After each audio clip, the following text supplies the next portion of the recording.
Hey, what's up, YouTubers? I wanted to make this video to kind of reiterate on some points about fuel. I picked this video just because I had noticed something in it a while ago that I wanted to make a video about and kind of forgot about it.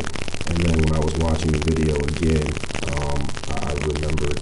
So I wanted to comment. It's definitely not to shoot anybody down.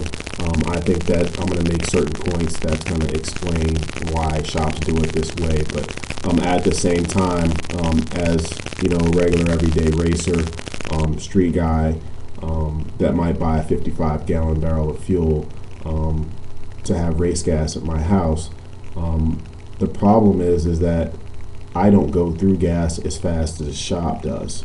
I'm not doing any dyno runs at my house. I'm just driving on weekends, racing my car or whatever.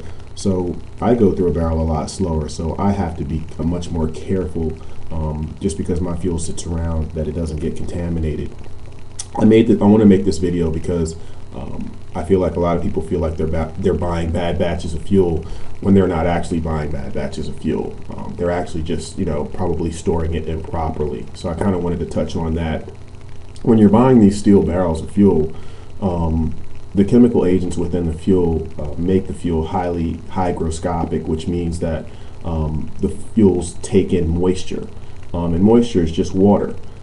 So what happens is over time it takes in a certain amount of moisture.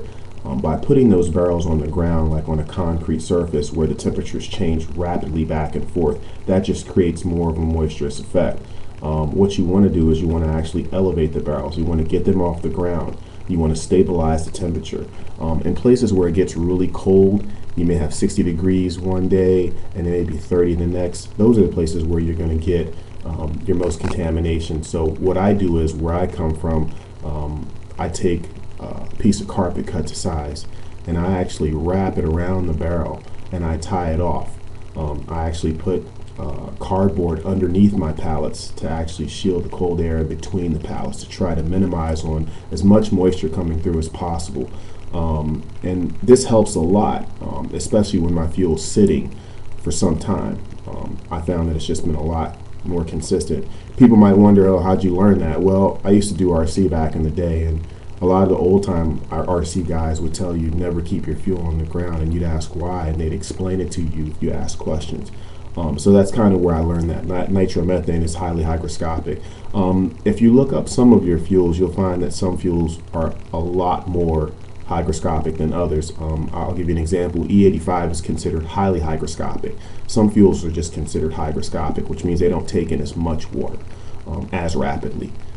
So that's more or less what I wanted to make this video about, and hopefully point something out where people can actually use what I've learned. And a lot of these shops, I feel like, are not trying to sell bad batches of fuel, because I'm not saying that George and these guys are actually trying to sell bad batches of fuel. I think that their general reasoning for even keeping it on the ground or not taking the time to elevate it, and all those things that they probably know as well, I think that they're not doing that because they go through fuel so much faster. Fuel will still collect water no matter what. And like I said, as a tank empties or as a barrel empties, it just leaves more room for air, more room for moisture, more room so as it gets progressively lower and lower, the person that's getting the last of that batch is probably going to get the worst fuel, to be honest. So I just wanted to point that out. All the things that I say are can be proven by fact, by calling VP Fuels or calling the companies that sell and distribute E85. I mean, it's the information's out there.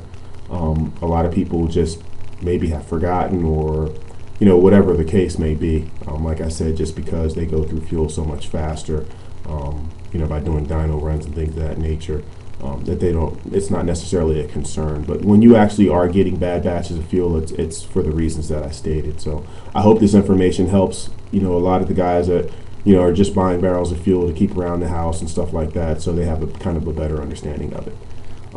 So I'm out. Talk to you guys soon.